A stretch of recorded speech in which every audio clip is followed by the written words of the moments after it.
जय हिंद। आज हम आपके लिए लाए हैं बायोलॉजी का बहुत ही बढ़िया चैप्टर जिसका नाम है सेंस ऑर्गन्स। इसे हम हिंदी में ज्ञानेंद्रिय भी कहते हैं। देखिए अब ज्ञानेंद्रियां होती क्या है।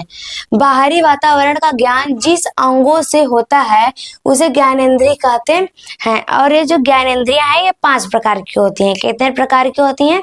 5 प्रकार की। अब देखिए कौन कौन सी। पहला आँख, कान, नाक, जीभ, त्वचा। तो आज हम त्वचा के बारे में पढ़ेंगे। किसके बारे में पढ़ेंगे? त्वचा के बारे में पढ़ेंगे। त्वचा को हम इंग्लिश में स्किन कहते हैं। क्या कहते हैं? स्किन कहते हैं। अब देखिए त्वचा का कार्य।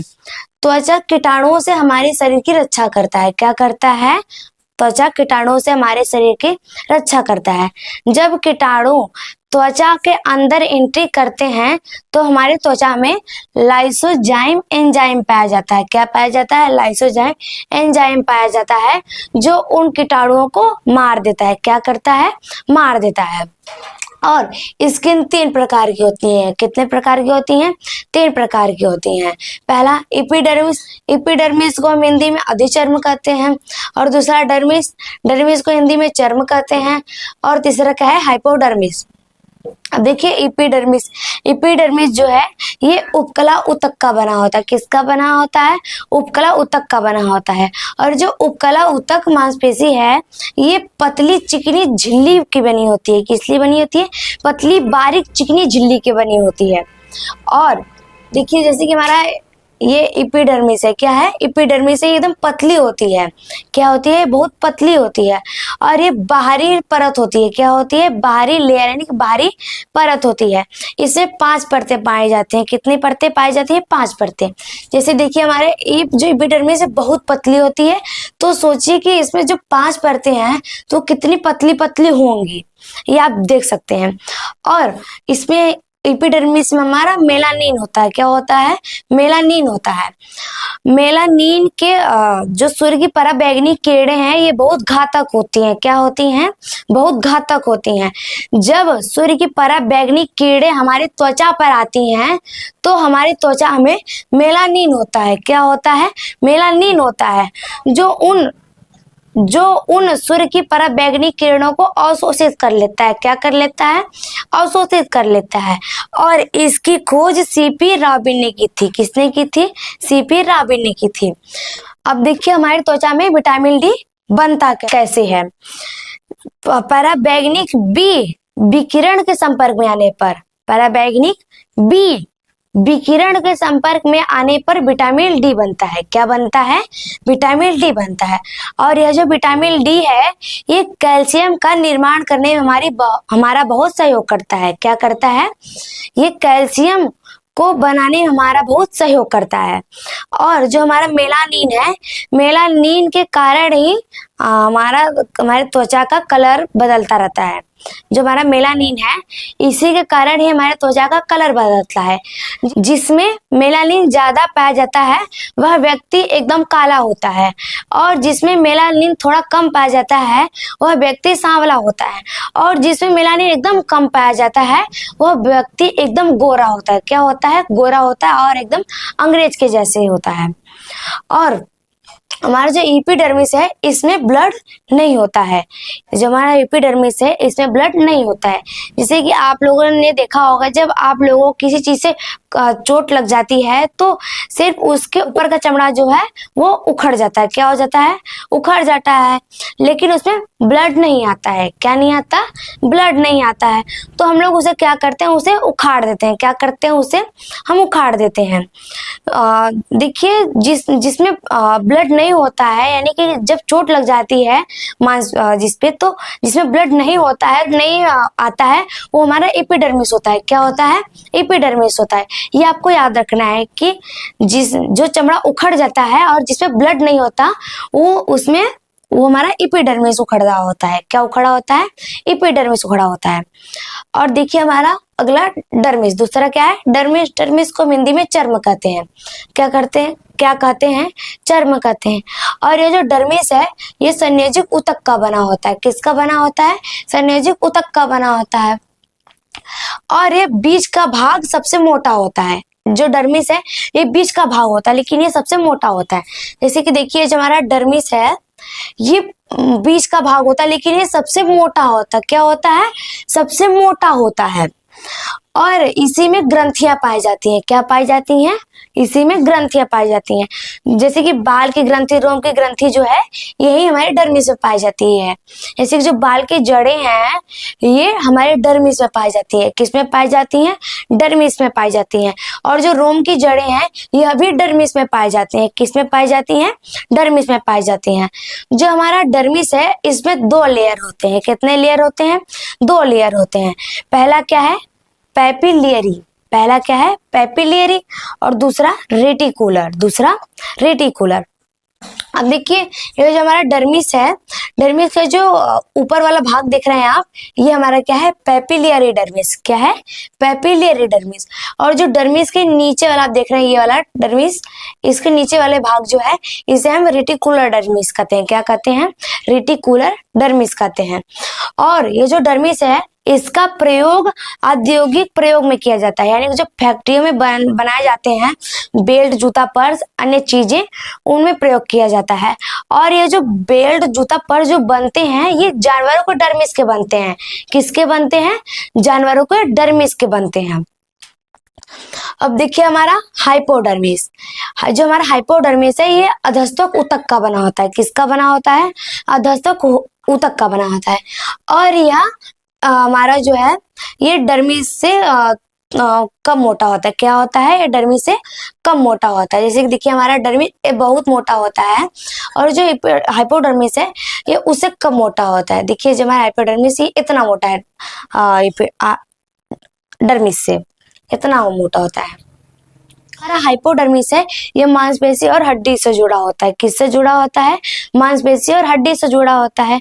और यह हाइपोडर्मिस मांसपेशी और हड्डी की रक्षा करता है। क्या करता है? रक्षा करता है।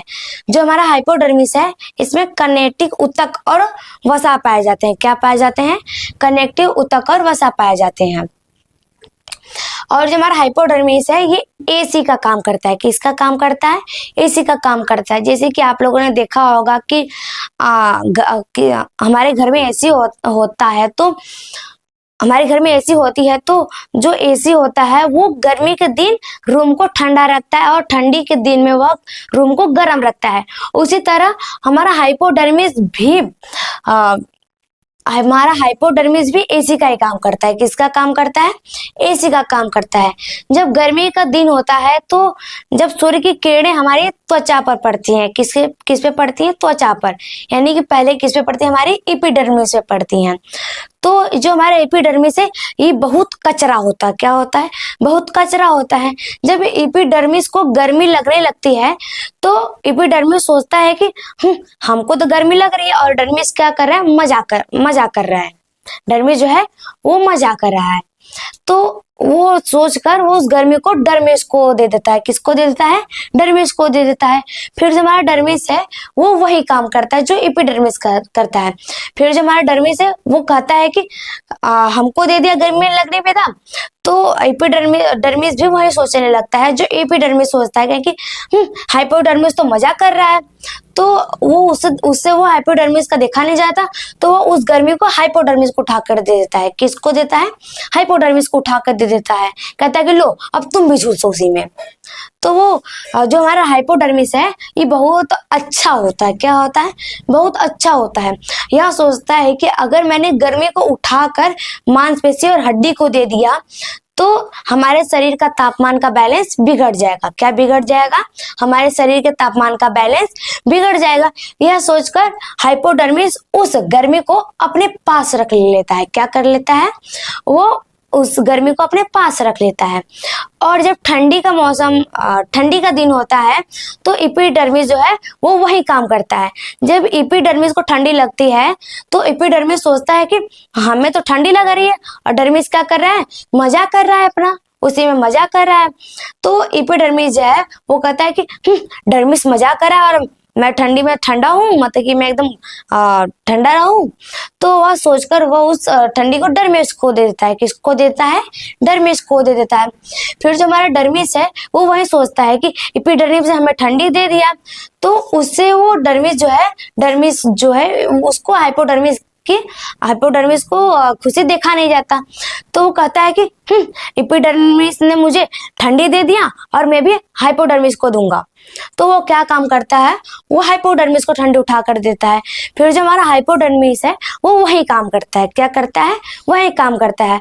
वो उस ठंडी को अपने पास रख लेता है। क्या कर लेता है, वो उस ठंडी को अपने पास रख लेता है और वह सोचता है कि अगर मैंने ठंडी को उठाकर मांसपेशी और हड्डी को दे दिया तो उससे हमारे शरीर का तापमान का बैलेंस बिगड़ जाएगा, उससे भी हमारे शरीर का तापमान का बैलेंस बिगड़ जाएगा।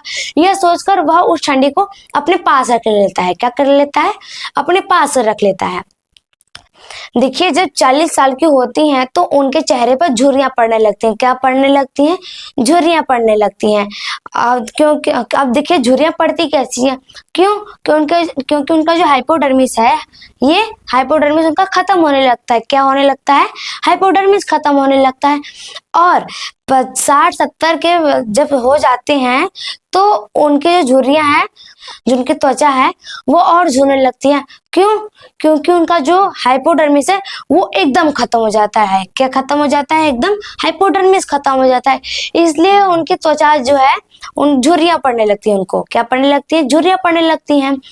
और देखिए बुजुर्ग लोगों को बुजुर्ग लोगों को गर्मी में गर्मी बहुत ज्यादा लगती है। क्या लगती है, गर्मी के दिन में गर्मी बहुत ज्यादा लगती है। अब देखिए गर्मी लगती कैसी है। देखिए जब गर्मी का दिन होता है तो जो हमारा एपिडर्मिस है ये गर्म हो जाता है। क्या हो जाता है, गर्म हो जाता है। तो वह गर्मी को उठाकर डर्मिस को दे देता है। किसको दे देता है, डर्मिस को दे देता है। और जो डर्मिस है वो सोचता है कि मैं गर्मी को क्यों अपने पास लूं, तो वह सोचकर वो उस गर्मी को हाइपोडर्मिस को दे देता है। किसको दे देता है, हाइपोडर्मिस को दे देता है। लेकिन जो हमारा हाइपोडर्मिस है वो तो खत्म हो जाता है। क्या हो जाता है, खत्म हो जाता है। इसलिए गर्मी सबसे ज्यादा इसलिए गर्मी मांसपेशी और हड्डी पर लगती है। किस पे लगती है, मांसपेशी और हड्डी पर लगती है। इसलिए बुढ़ों को सबसे ज्यादा गर्मी लगती है और ठंडी के दिन में भी एपिडर्मिस से ही काम करता है। अब देखिए जब ठंडी का मौसम होता है तो जो हमारा एपिडर्मिस है ये ठंडा हो जाता है। क्या हो जाता है, ठंडा हो जाता है। तो वह देखता है कि जो एपिडर्मिस है वो मजा ले रहा है। एपिडर्मिस सोचता है कि हमें ठंड लग रही है और डर्मिस है वो मजा ले रहा है। क्या ले रहा है, मजा ले रहा है।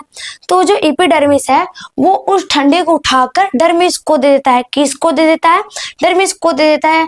और जो हमारा डर्मिस है ये सोचता है कि एपिडर्मिस ने हमको ठंडे उठाकर दे दिया। तो डर्मिस सोचता है कि एपिडर्मिस ने हमें ठंडे उठा कर दे दिया, हम भी ठंडे अपने पास क्यों रखें। तो वो ठंडे को उठाकर हाइपोडर्मिस को दे देता है। किसको दे देता है, हाइपोडर्मिस को दे देता है। और ये जो हमारा हाइपोडर्मिस है, हाइपोडर्मिस में तो वसा खत्म हो जाता है। तो वो जो ठंडी जाकर जो ठंडी है वो जाकर मांसपेशी और हड्डी पर लगती है। किस पे लगती है, मांसपेशी और हड्डी पर लगती है। इसीलिए बुजुर्गों को ज्यादा ठंडी लगती है। क्या लगती है, ज्यादा ठंडी लगती है। इसी से कहावत बनी है। क्या बनी है, कहावत बनी है कि बच्चों को तो छुएंगे नहीं। जो बच्चे हैं उनमें वसा यानी कि जो एपिडर्मिस, डर्मिस और हाइपोडर्मिस है वो भरपूर मात्रा में होते हैं। इसीलिए कहावत है कि बच्चों को तो छुएंगे नहीं, जवान का लगे मोर भाई। और ये जो जवान लोग है उसमें भी एपिडर्मिस, डर्मिस और भरपूर मात्रा में होती है। तो जवान का लगे मोर भाई, बूढ़ों को तो छोड़ेंगे नहीं। जो बूढ़े होते हैं उनमें एपिडर्मिस, डर्मिस तो होता है लेकिन हाइपोडर्मिस होता नहीं है। तो बूढ़ों को तो छोड़ेंगे नहीं, चाहे जितना ओढ़े रजाई। तो देखिए हम फिर से कह रहे हैं कि बच्चों को तो छुएंगे नहीं, जवान का लगे मोर भाई, बूढ़ों को तो छोड़ेंगे नहीं, चाहे जितना ओढ़े रजाई। आप इसका एक स्क्रीनशॉट लीजिए। इसके आगे हम आपको अगले वीडियो में बताएंगे। धन्यवाद।